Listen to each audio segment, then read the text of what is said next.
Nifty आज negative close हुई है और बैंक निफ्टी जो है वो आज पॉजिटिव क्लोज हुई है। तो चलिए आज के पोस्ट मार्केट आउटलुक में हम डिस्कस करते हैं कि हमारे मार्केट में कैसी ट्रेडिंग हुई है। अगर हम बात करें तो हमने प्री मार्केट आउटलुक में डिस्कस किया हुआ था कि गिफ्ट निफ्टी जो है वो हमें गैप अप ओपनिंग की इंडिकेशंस दे रही थी हल्के से। तो आज वैसे ही हुआ है, एक हल्का सा गैप अप देखने को मिला था हमें निफ्टी बैंक निफ्टी में। बट जैसे ही मार्केट ओपन हुए हमें निफ्टी के अंदर जो है वो तेज गिरावट देखने को मिली है। तो अगर हम बात करें तो बैंक निफ्टी जो है वो नेगेटिव ट्रेड हुई नहीं, इनफैक्ट बैंक निफ्टी जो है वो कुछ ज़्यादा ही शॉर्ट अप हो गई और through out the day positive he trade कर रही थी। बट निफ्टी के अंदर जो है वो हमें एक तेज़ गिरावट देखने को मिली है। एक बात जो है वो हम 30 मिनट्स टाइम फ्रेम पे देख लेते हैं। देखिए जैसे कि हम देख सकते हैं बैंक निफ्टी जैसे ही निफ्टी जैसी ही ओपन हुई है उसके अंदर एक फॉल हमें देखने को मिला है और उसके बाद जो है एक रिकवरी भी देखने को मिली है। बट अगर मैं बात करूँ आपको लोअर टाइम फ्रेम पे देख के जाता हूँ 5 मिनट्स और आपको बता देता हूँ कि हमारा लास्ट ट्रेडेड प्राइस जो था वो 24,350 के करीब का था और क्लोजिंग जो है वो 75 पॉइंट्स ऊपर की हमें देखने को मिली है। अगर हम ये 75 पॉइंट्स कंसिडर ना करें तो निफ्टी जो है वो नियरली 110 पॉइंट्स नेगेटिव ट्रेड कर रही थी 315 तक।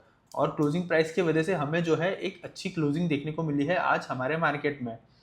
अगर हम लेवल्स की भी बात करें तो सुबह हमने डिस्कस किया हुआ था कि 24,400 जो है वो बहुत ही ज़्यादा स्ट्रॉन्ग सपोर्ट है, बट वो सपोर्ट जो है वो डिसेसिवली ब्रेक हो चुका था सुबह। अगर हम बात करें तो 24,300 भी डिसेसिवली ब्रेक हो चुका था। बट धीरे धीरे हमें रिकवरी देखने को मिली और जैसे कि हम देख सकते हैं कि क्लोजिंग प्राइस जो है वो 75 पॉइंट्स ऊपर आया है। इसके वजह से जैसे कि हम देख सकते हैं क्लोजिंग जो है वो 24,400 के ऊपर हमें देखने को मिल रही है और जो विक है वो काफ़ी बड़ी बनी है। तो हम ऐसा कह सकते हैं कि 200 ईएमए के ऊपर एक सपोर्ट लिया गया है और काफ़ी अच्छा सपोर्ट लिया गया है। हो सकता है कि यहाँ से हमें एक बाउंस बैक देखने को मिले और मार्केट जो है वो अब ऊपर की तरफ जा सकते हैं। तो देखते हैं और वेट करते हैं कि हमारे मार्केट जो है वो कैसा परफॉर्म करते हैं। अगर हम बात करें कि आज मार्केट में ऐसा क्या दो इवेंट थे तो दोनों इवेंट के बारे में एक बार बात कर लेते हैं हम। पहला तो जो है वो सीपीआई का डेटा आज रिलीज होने वाला था आफ्टर मार्केट आवर्स। तो सीपीआई का डेटा जो है वो आ चुका है।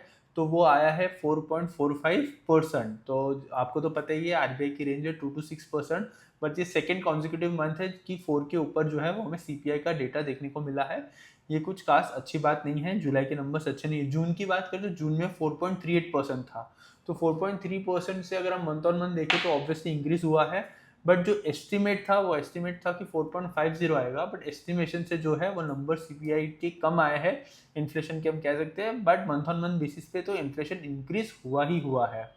तो ये एक हम कह सकते हैं कि एज सच नेगेटिव न्यूज़ ही है कि मंथ ऑन मंथ इंक्रीज हुआ है। तो इसको हमारे मार्केट कल कैसा रिएक्ट करते हैं हमें उसके ऊपर फोकस करना है।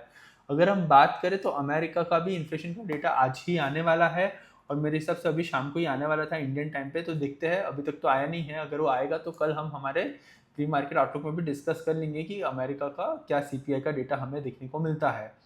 दूसरी न्यूज़ ऐसी आई है कि जो टाटा सन्स के चेयरमैन थे एन चंद्रशेखरन, उन्होंने रिजाइन कर दिया है करके। और उसके बाद हमें देखने को मिला कि टाटा के जितने भी शेयर्स थे उसके अंदर भारी गिरावट देखने को मिली। इनफैक्ट टीसीएस जो है वो अकेला ही 4-5% गिर गया था, बट क्लोजिंग बेसिस पे नियरली 3% की फॉल हमें देखने को मिली है टीसीएस के अंदर।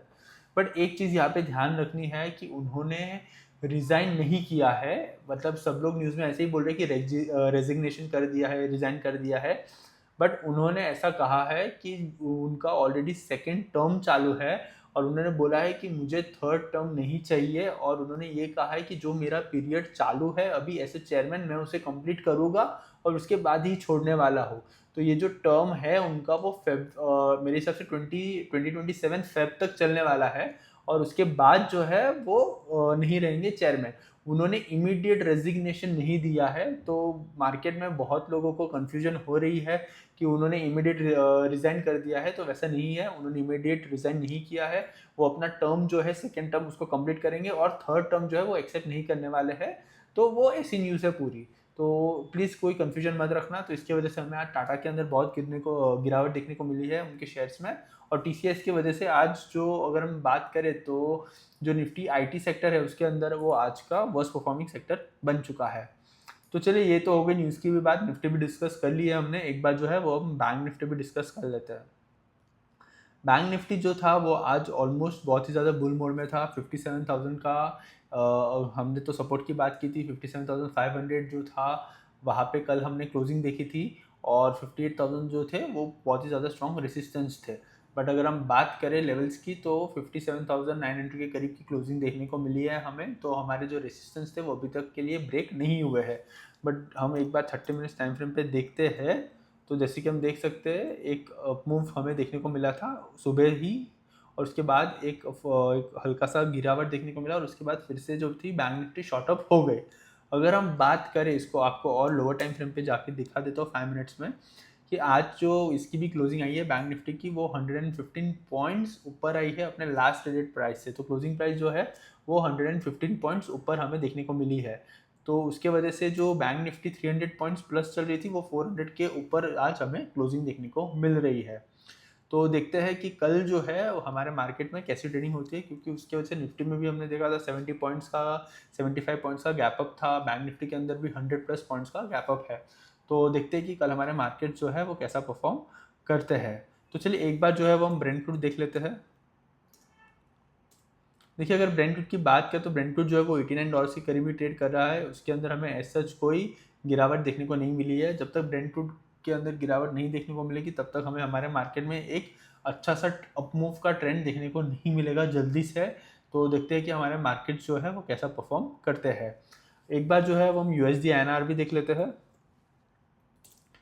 देखिए अगर USD INR की बात करें तो रुपी जो है वो आज अप्रिशिएट हुआ है, ये काफ़ी अच्छी न्यूज़ है हमारे मार्केट के लिए। तो देखते हैं कि आगे आने वाले ट्रेडिंग सेशन में भी USD INR जो है वो कैसा परफॉर्म करता है। तो अगर हम बात कर लेते हैं एक बार कि आज के बेस्ट परफॉर्मिंग सेक्टर और वर्स्ट परफॉर्मिंग सेक्टर कौन सा है, तो आज का बेस्ट परफॉर्मिंग सेक्टर है PSU बैंक। जैसे कि हम देख सकते हैं हमने ऑलरेडी रेसिस्टेंस के लेवल PSU बैंक के अंदर मार्क करके रखे थे। जब SBI का रिजल्ट आया था तब ये हम देख सकते थे कि रेसिस्टेंस से ही रिजेक्शन देखने को मिला था। बट जैसे कि हम देख सकते हैं आज 2% पॉजिटिव क्लोज हुआ है और जो रेसिस्टेंस के लेवल हमने मार्क करके रखे थे उसके ऊपर हमें क्लोजिंग देखने को मिली है। तो देखते हैं कि कल के ट्रेडिंग सेशन में PSU बैंक्स इंडेक्स जो है वो कैसा परफॉर्म करता है। अगर हो सकता है कि अगर ये ब्रेकआउट है तो कल एक अच्छा अपमूव भी हमें देखने को मिल सकता है। तो कल हम हमारे सेक्टर टू वॉच में PSU बैंक्स को रख सकते हैं। बट वो हम कल सुबह मॉर्निंग में ही डिस्कस करेंगे कि हमें कौन से सेक्टर के ऊपर फोकस करना है और कौन से सेक्टर के ऊपर नहीं करना है। तो अगर हम वर्स्ट परफॉर्मिंग सेक्टर की बात करें तो हमने जैसे पहले ही डिस्कस किया था कि TCS की वजह से IT सेक्टर के अंदर एक गिरावट देखने को मिली है।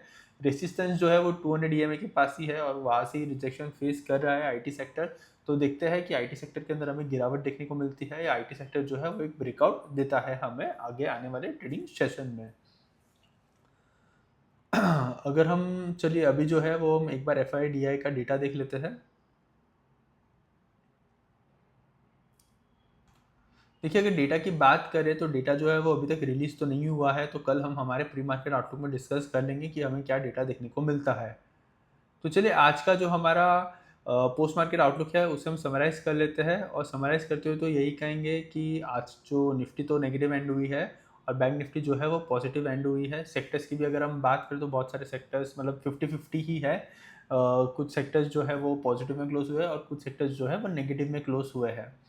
तो अगर हम बात करें तो आज CPI का डेटा देखने को मिला है। मंथ ऑन मंथ जो है वो इन्फ्लेशन इंक्रीज हुआ है और देखते हैं कि अमेरिका का क्या CPI का डेटा हमें देखने को मिलता है।